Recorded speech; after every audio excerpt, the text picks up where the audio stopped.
Hola, bienvenidos a Esquina Literaria. Estamos leyendo este libro, Carta al Greco. Es una biografía novelada del autor Nico Kazantzakis. Espero que les esté gustando. Hoy vamos a leer La muerte del abuelo.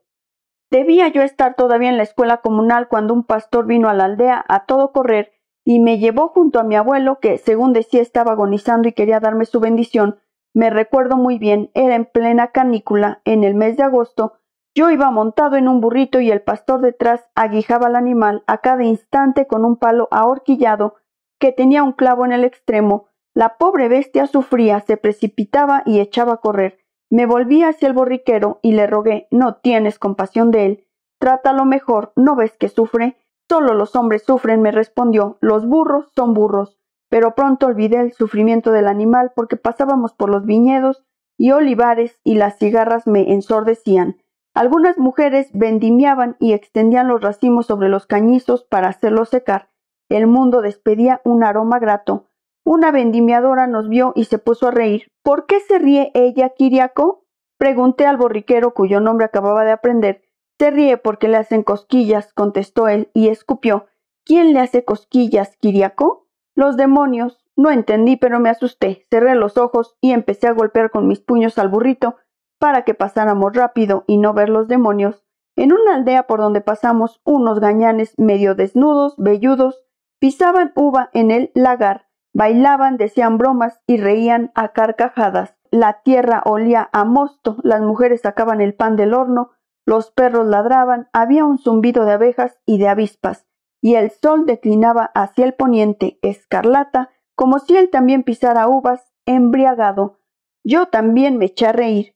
Quité silbando el palo de las manos del pastor y me puse a aguijar al burrito y a hincarle el clavo en el anca. La fatiga, el sol y las cigarras habían acabado de trastornarme la cabeza, y cuando llegué a la casa de mi abuelo y lo vi acostado en medio del patio, rodeado de sus hijos y sus nietos, me regocijé. Ello se debía a que había caído la tarde, a que estaba más fresco y a que mi abuelo tenía los ojos cerrados y no había advertido mi presencia. Así escapaba de sus manazas que cuando me tocaban me dejaban la piel colorada. «Tengo sueño», dije a una mujer que me tomó en sus brazos y me ayudó a bajar del burro. «Ten paciencia», me respondió. «Tu abuelo no tardará en terminar. Acércate a él para que antes te dé su bendición». Yo imaginaba esta bendición que había venido a recibir de tan lejos como un regalo maravilloso, como un preciado juguete. Debía ser algo así como el pelo del ogro, de que hablan los cuentos. Uno lo guarda encima y en caso de gran necesidad lo quema y el ogro viene a salvarlo. Yo esperaba que mi abuelo abriera los ojos y me diera el pelo. En aquel momento mi abuelo lanzó un grito y rodó como una pelota en la piel de oveja, donde se lo había extendido. «Ha visto a su ángel custodio», dijo una vieja. «No tardará en dar el último suspiro». Cogió un pedazo de cera y se puso a calentarlo soplándole encima y a modelarlo con los dedos en forma de cruz para cerrar los labios del muerto. Uno de los hijos, que tenía una barba hirsura de un negro azabache, se levantó, entró en la casa, trajo una granada y se la puso en la mano para que la llevara a los muertos. Todos nos acercamos y lo contemplábamos. Una mujer se puso a salmodiar una lamentación, pero el hijo de la barba hirsuta le cerró la boca. «Cállate». Mi abuelo abrió los ojos e hizo una seña. Todos los presentes se acercaron. En el centro los hijos, detrás los nietos varones, detrás las hijas y las nueras. El viejo extendió las manos. Una antigua vecina le deslizó un cojín bajo la nuca. Su voz se elevó. «Adiós, hijos míos», dijo. «He comido mi pan, ahora me voy. He llenado mi patio de hijos y de nietos. He llenado mis jarras de aceite y de miel. He llenado mis barricas de vino. No me puedo quejar. Adiós». Agitaba las manos y se despedía de nosotros. Paseó su mirada en torno suyo, nos miró a todos, uno a uno. Yo había olvidado su bendición. Estaba escondido detrás de 2 o 3 primos míos. No me vio. Nadie decía palabra. El viejo prosiguió hablando. «Atención, hijos míos, escuchad mi última voluntad. Pensad en los animales, en los bueyes, en las ovejas, en los borricos. No os equivoquéis. Ellos también tienen un alma, son también hombres, solo que llevan pieles de animales y no pueden hablar.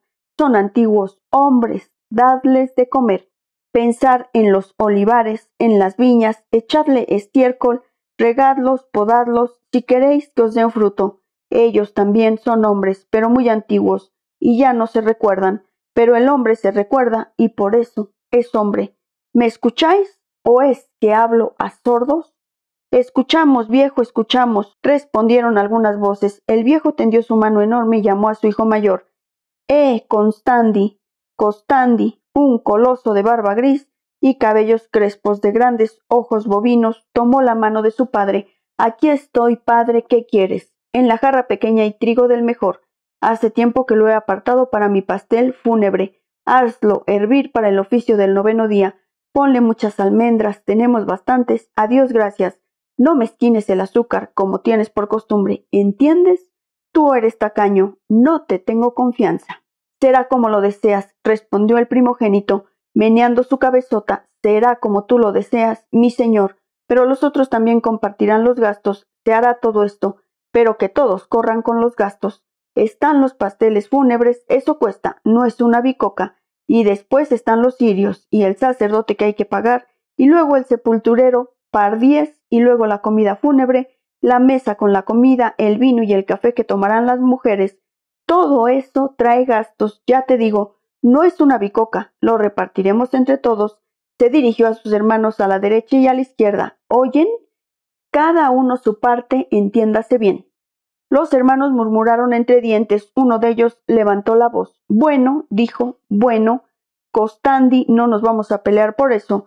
Yo me había deslizado hacia la primera fila. La muerte, ya lo he dicho, era siempre para mí un extraño misterio que me atraía, así que me acerqué para ver de cerca al padre de mi madre en el trance de morir. Entonces me vio. Bienvenido, me dijo, bienvenido, pequeño de Castro. Inclínate, que te daré mi bendición. La vieja que tenía el pedazo de cera y lo moldeaba me agarró la cabeza y me la bajó. Sentí su pesada mano que cubría toda la parte superior de mi cráneo. Recibe mi bendición, nieto de Castro, me dijo, y llega a ser un hombre. Movió los labios para decir alguna otra cosa, pero estaba agotado y cerró los ojos. Decidme, ¿de qué lado se pone el sol? Preguntó con voz moribunda. Dadme vuelta de ese lado. 2 hijos lo tomaron y lo volvieron hacia el occidente. Adiós, murmuró. Me voy. Exhaló un suspiro profundo, estiró las piernas y su cabeza rodó de la almohada y vino a dar contra las piedras del patio. ¿Está muerto? Pregunté a uno de mis primos. Ya ha terminado, me respondió. Vamos a comer. Pero más que las escuelas y los maestros, más profundamente que las primeras alegrías y los primeros temores producidos por revelación que tuve del mundo, he tenido una incalculable influencia sobre mi vida, la lucha entre Creta y Turquía, emoción verdaderamente única. Sin esta lucha mi vida habría seguido otro rumbo y Dios tendría de seguro otro rostro. Desde mi nacimiento respiré con el aire feroz del combate. Visible o invisible, veía a cristianos y turcos lanzarse miradas salvajes, torcidas, y atusar sus bigotes con furor. Veía a los gendarmes turcos pasar y volver a pasar por las calles con sus fusiles, a los cristianos atrincherar sus puertas. Entre juramentos oía a los viejos hablar de masacre, de actos de valor, de guerras, de la libertad y de Grecia. Y vivía profundamente con una vida silenciosa y esperaba crecer para comprender lo que significaban todas estas cosas, para ponerme a mi vez a trabajar y para combatir.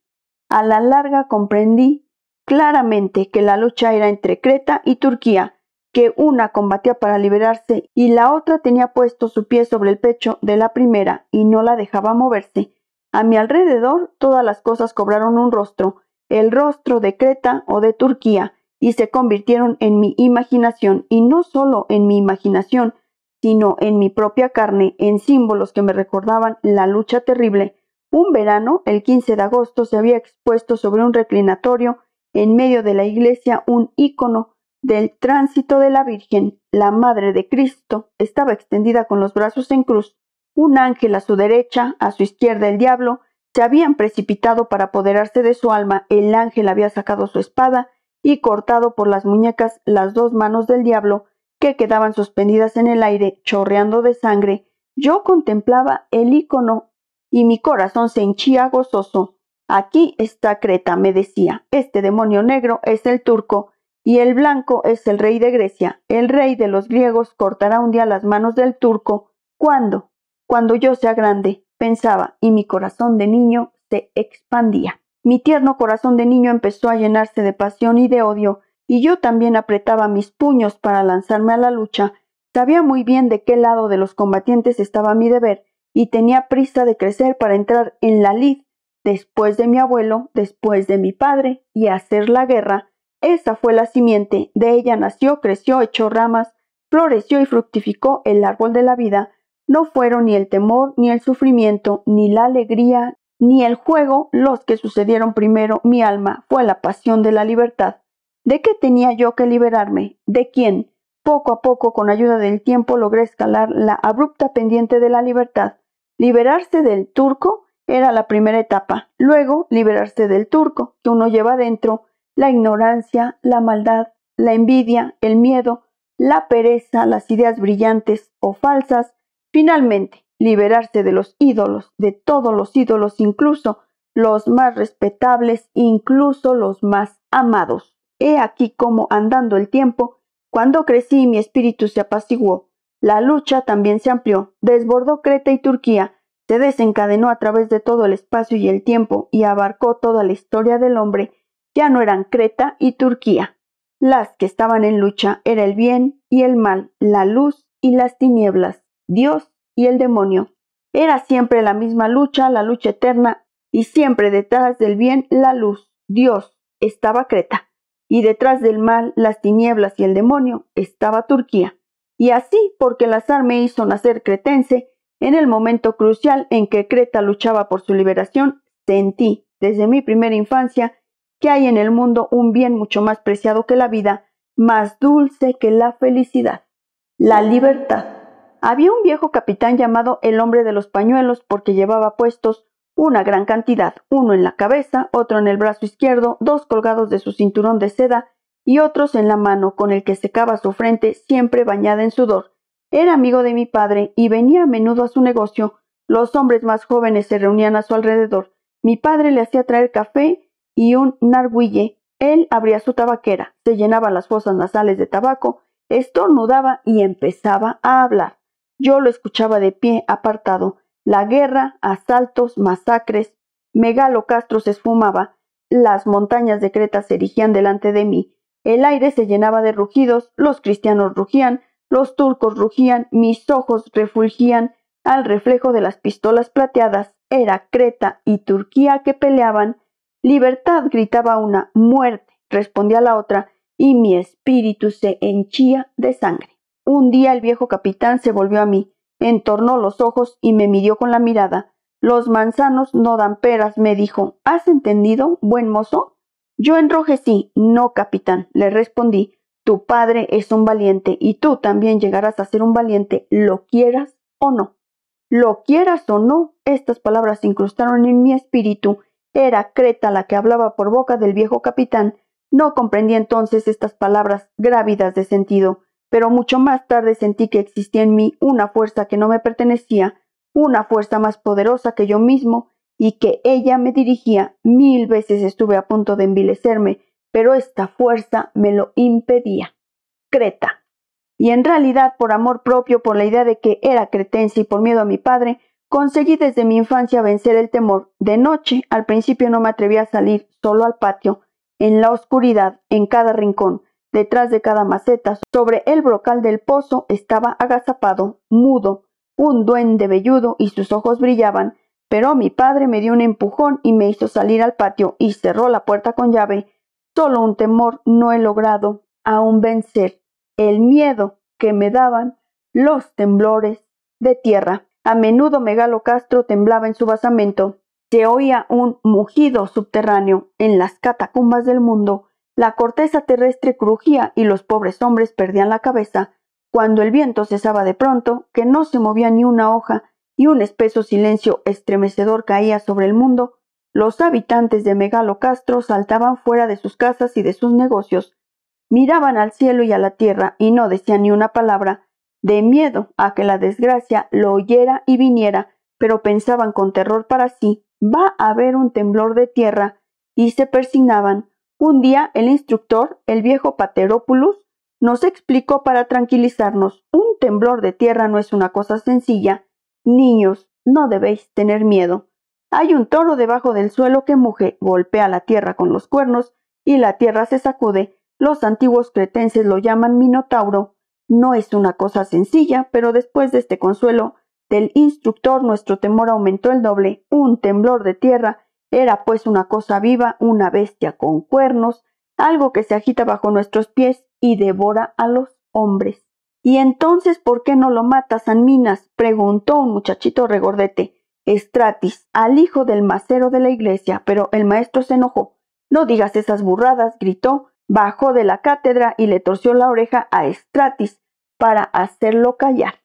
Sin embargo, un día cuando yo pasaba por el barrio turco, lo más rápido que podía porque el olor que exhalaban los turcos me daba asco, la tierra se puso a temblar, las puertas y ventanas rechinaron, se produjo un estrépito como si las casas se hundieran, permanecí en medio de la calle, rígido de pavor, tenía los ojos clavados en la tierra y esperaba que se abriera y apareciese el toro para devorarme, y he aquí que de pronto se abrió una puerta abovedada y 3 niñas turcas saltaron a la calle con el rostro descubierto, los pies desnudos, despeinadas, y se dispersaron en todas direcciones, espantadas, lanzando grititos como pichones de golondrinas. Toda la callejuela olía a almizcle. A partir de aquel momento y para toda mi vida el temblor de tierra tuvo otro rostro. Ya no era el rostro feroz de un toro, ya no mugía. Piaba como un pájaro, el temblor de tierra y las niñas turcas se habían identificado. Por primera vez vi confundirse una cosa tenebrosa con la luz e iluminarse a su contacto. 1000 y 1000 veces en mi vida, ya voluntariamente, ya a pesar mío, he puesto una cómoda máscara sobre los temores, el amor, la virtud, la enfermedad, y así es como he podido soportar la vida. Vendía a mis amigos todos mis juguetes y compraba vidas de santos en versiones populares. Por las tardes me sentaba en mi banquito del patio entre las macetas de albahaca y los claveles de la India y leía en voz alta todos los martirios padecidos por los santos para salvar sus almas. Las vecinas se reunían con su costura o su trabajo, unas tejían medias, otras limpiaban la duceba o molían café y escuchaban, y poco a poco en el patio surgía una lamentación provocada por los tormentos y padecimientos de los santos. El canario, colgado debajo de la mimosa, escuchaba la lectura y la lamentación, hinchaba el pecho y cantaba, y el jardincillo con sus plantas aromáticas y su emparrado, cerrado como era, cálido y perfumado, parecía ser, en medio de la lamentación de las mujeres, un santo sudario. La gente que pasaba detenía el paso y decía, algo ha muerto, e iban a dar la mala noticia a mi padre, pero éste meneaba la cabeza. No es nada, decía él, es mi hijo que enseña a las vecinas el catecismo. En mi imaginación infantil se extendían mares lejanos, navíos se alejaban en secreto, monasterios refulgían entre las rocas, leones llevaban agua a los ascetas, mi espíritu desbordaba de dátiles y de camellos, las prostitutas se esforzaban en penetrar en la iglesia, subían al cielo caballos de fuego, los desiertos resonaban con ruido de sandalias y risas de mujeres, el tentador, como un buen padre Noel, traía como regalo a los ermitaños alimentos, oro, mujeres, pero estos permanecían con su vista fija en Dios y el tentador desaparecía. Sé duro, paciente, desprecia la felicidad, no tengas miedo de la muerte, busca el bien supremo fuera de la tierra. Tal era el clamor que surgía sin cesar de aquellos folletines populares y que educaban mi corazón de niño, y al mismo tiempo una violenta sed de huidas secretas, de viajes lejanos, de caminos errantes llenas de martirio. Yo leía vidas de santos, oía contar leyendas, mi oído percibía conversaciones, y todo eso en mí se transformaba, se deformaba, se convertía en mentiras tornasoladas. Luego reunía a mis vecinitos o a mis compañeros de clase y les hacía creer que eran aventuras realmente vividas. Les decía que en ese momento regresaba del desierto, que traía un león que lo cargaba con 2 cántaros y nos íbamos juntos a buscar agua a la fuente, que la antevíspera se me había aparecido un ángel ante mi puerta, que había arrancado una pluma de su ala y me la había dado, e incluso tenía la pluma en la mano y se la mostraba. Ese día habíamos matado un gallo blanco en casa y yo le había arrancado una pluma blanca, y agregaba que con la pluma del ángel iba a hacer una pluma para escribir. ¿Para escribir qué? Vidas de santos, la vida de mi abuelo. ¿Era santo tu abuelo? ¿No has dicho que hacía la guerra a los turcos? Es lo mismo, respondía yo, y cortaba la pluma con mi navaja para poder escribir con ella. Un día en la escuela leímos en nuestro libro de lectura que un niño había caído en un pozo y se había encontrado en una rica ciudad, con iglesias de oro, jardines floridos, negocios llenos de pasteles, bombones y pequeños fusiles. Mi espíritu se inflamó, corrí a casa, dejé mi cartera en el patio y me colgué en el brocal del pozo para caer y entrar en la rica ciudad. Mi madre estaba sentada junto a la ventana y peinaba a mi hermanita. Me vio, lanzó un grito, corrió y me agarró de mi delantal en el instante en el que con la cabeza hacia adelante tomaba ímpetu para saltar dentro del pozo. Todos los domingos, cuando iba a la iglesia, veía sobre un ícono debajo del iconostasio a Cristo que ascendía de la tumba, portando una bandera blanca y suspendido en el aire.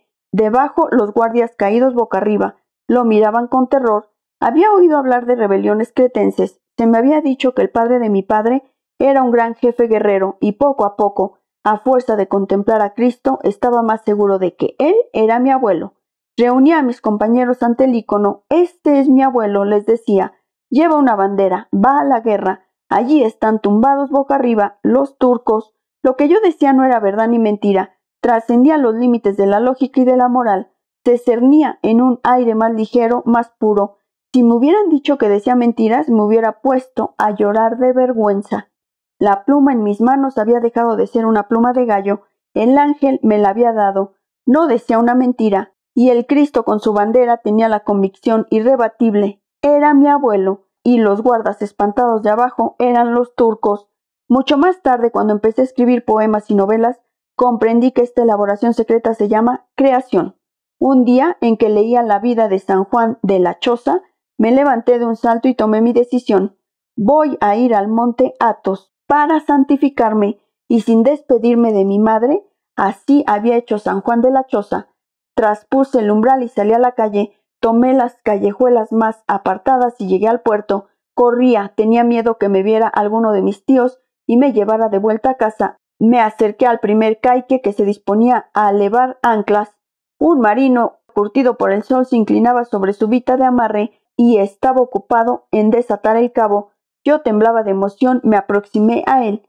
¿Quieres llevarme contigo en el caique, capitán?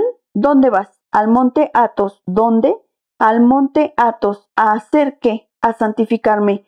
El patrón del barco empezó a reírse y a golpear las manos como para ahuyentar un pollo.